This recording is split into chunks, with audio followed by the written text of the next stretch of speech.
Hey guys, we've got a club competition happening tomorrow. It's a bit of a fun, small event, nothing too important. It's meant to give people a bit of a chance to have a go at some kind of competition. So that's gonna be fun. I'm looking forward to it. And I'm doing a bit of preparation just to get things ready for tomorrow. But since we were talking about competitions, I thought I'd use this chance to run through a few things that might help you prepare for competition. I know a lot of you out there might think, oh, competition's really scary and I might stuff up and I'm really nervous. And, well, we can't really stop that. But I think what I'm trying to do tonight would be to kind of run through a few things, both in terms of your equipment and in terms of your mindset, which might help you feel a bit more comfortable when you go on the line. One of my rituals before competition is to look through my arrows. So, firstly, make sure you have enough arrows. Most competitions require at least six, but you want spares. Just in case you hit wood, you lose some points, you break an arrow, you lose an arrow. You really don't want to be at a disadvantage by having one arrow down per end. So make sure you've got enough. I think for our competition we're shooting three arrow ends, so there's plenty of arrows here. I've got like nine fletched arrows plus a bare shaft, and I've got another like nine of the old arrows, which same spinach, slightly longer, so I can't exactly just put them in and use them through my clicker. I have to kind of adjust it a bit, and it's got different weight points, so they won't be as consistent as my current arrows. But in case I need them, put them there. The other thing you should do with your arrows is check them in nice condition. So especially I'm using spinnies. So these require a bit of maintenance. They get bent and ripped pretty easily. And before I get asleep, I might refletch these arrows if they're looking pretty bad. Like for example, I've got this one's actually gone through a target, so it's a bit bent, it's a bit torn down here, and it's out of shape. And if your veins are a bit battered, then it won't spin as cleanly through the air. And the same with this one, there's been a bit of damage here. So the first two veins here, that one and that one, are okay, but this one here, it's been hit by something. So and the Michaels, like you're shooting 60, 70 meters. You really don't want to have this sort of inconsistency, and even something like this. This was I think I shot through the clicker by accident, so I've sliced this one right through and I've ripped it off, so it's a clean cut. This will actually fly okay. As long as you don't have any like ripped flappy bits, this will still spin okay. But again, if you're competing, you don't want to have to deal with sort of inconsistency. So tonight before I sleep, I'm gonna grab my pack of fletchings. I'm running out actually, so I'll definitely order new ones. Bit of pro tip there. If you're preparing for competition, make sure you order your stuff way before the competition so it arrives on time. Things like points or knocks or in this case veins. So I'll be doing that. And of course, make sure all your points are intact. Especially if you use screw-ins, they tend to come loose very often. So these are glue-ins, so I don't mind. They're not going to go anywhere. But always nice to check that your shafts are in good condition, your veins are intact, and all your points are there. Make sure you have all your equipment. This might sound a bit silly, but I know on a weekly basis that some people tend to lose things. I've had people drop stabilizers or weights. I've lost arrows personally, and I've had someone like literally lose their string. Like they came to range the next week and they had no string. Um, and it's kind of awkward, but it's you need to be consistent with this. The last thing you want is to go to competition and realize that you've left your riser at home. So make sure you got all your stuff intact. Speaking of stuff, nice idea to bring some extra things as well. Make sure you've got them ready. Things like bowstring wax. Bit of a pre-competition preparation. Wax your string, make sure it's nice and moist, so it's not frayed and dried and stiff. And you might want to bring other things to help you warm up. For example, you might have if you've got one of these, the Astro Shot Trainer, which you can tie to your bowstring and do some exercises to warm up.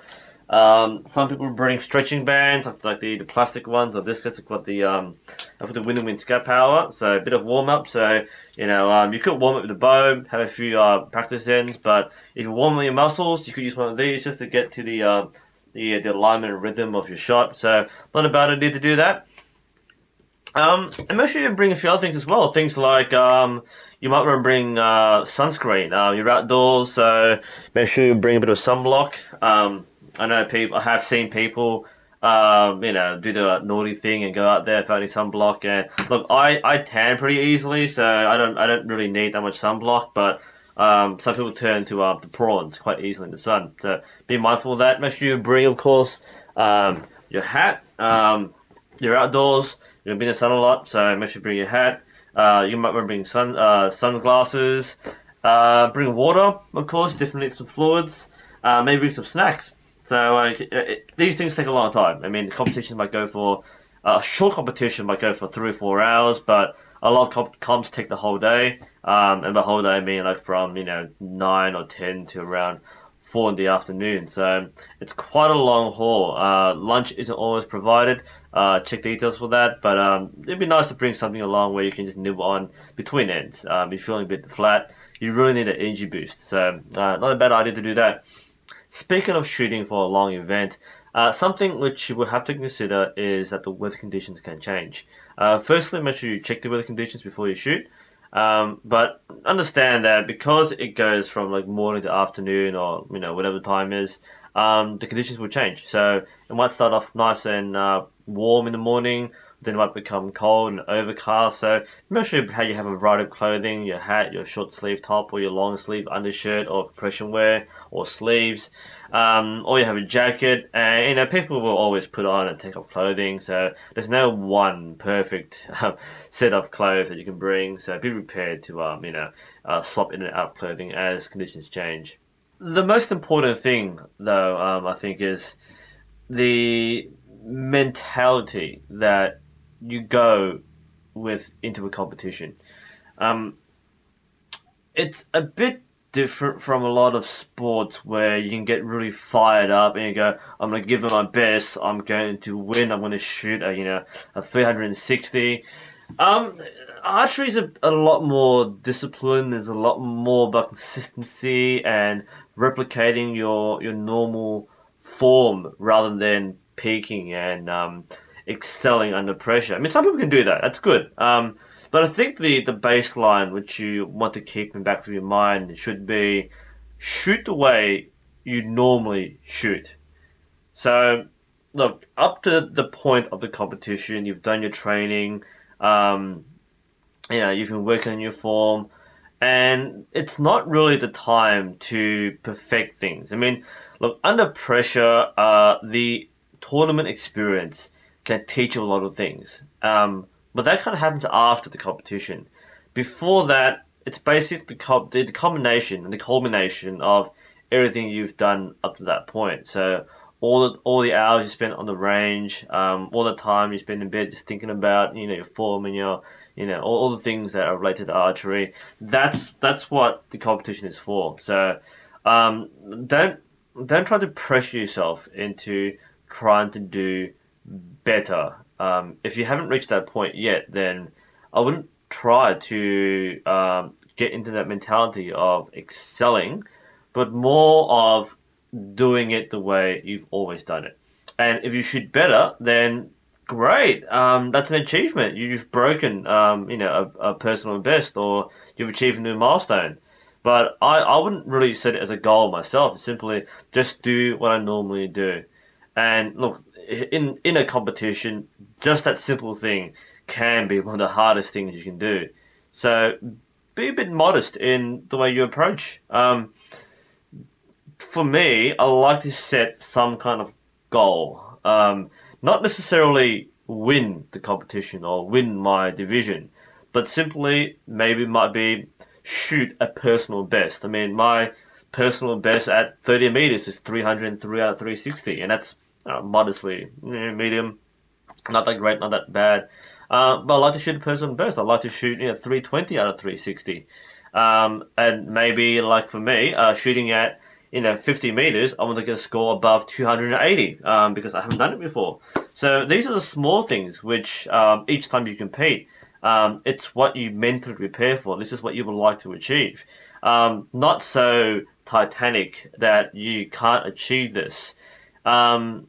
But it's something which you are satisfied with. And again, if you happen to win, or excel that point, then great, all the better for you. But like I said, I think it's more important to have some kind of personal goal that you can strive for, and it's something you can keep to yourself. You don't have to share it with people. Hey, I'm gonna get 300 today.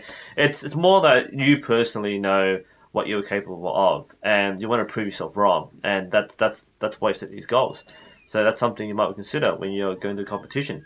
Another thing is, don't think too much about archery the night before the event.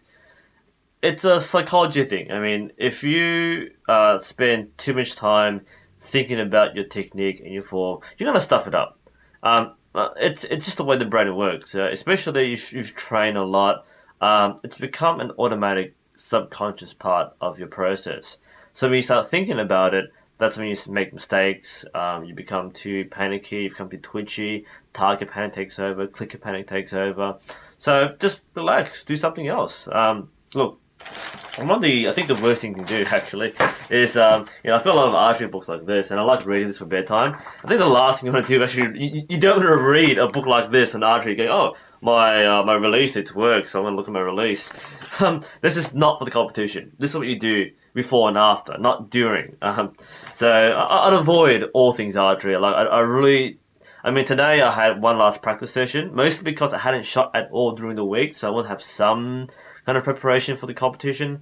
But I wouldn't spend the last few minutes or hours, doing exercises. Just keep yourself fresh and relaxed, and do something else. Listen to music, watch a movie, play some piano. Something can take your mind off things. Just because, look, if you feel stressed, then it's going to be a bad day. You don't want to have to make this feel like another work, or you have to earn your way up, but you don't have to stress out about it. And finally, make sure you get plenty of sleep. Archery is a very physically intensive sport. It's not like running or some kind of team sport like football, but it still requires quite a bit of endurance and strength. So make sure you get plenty of rest, get plenty of sleep, eat a good breakfast, stay refreshed during the day. And the most important thing is, don't go out there to win. Go out there to have fun. If you remember that, it's a much more relaxing and enjoyable experience. Anyway, I hope this was useful. I'll see you next time.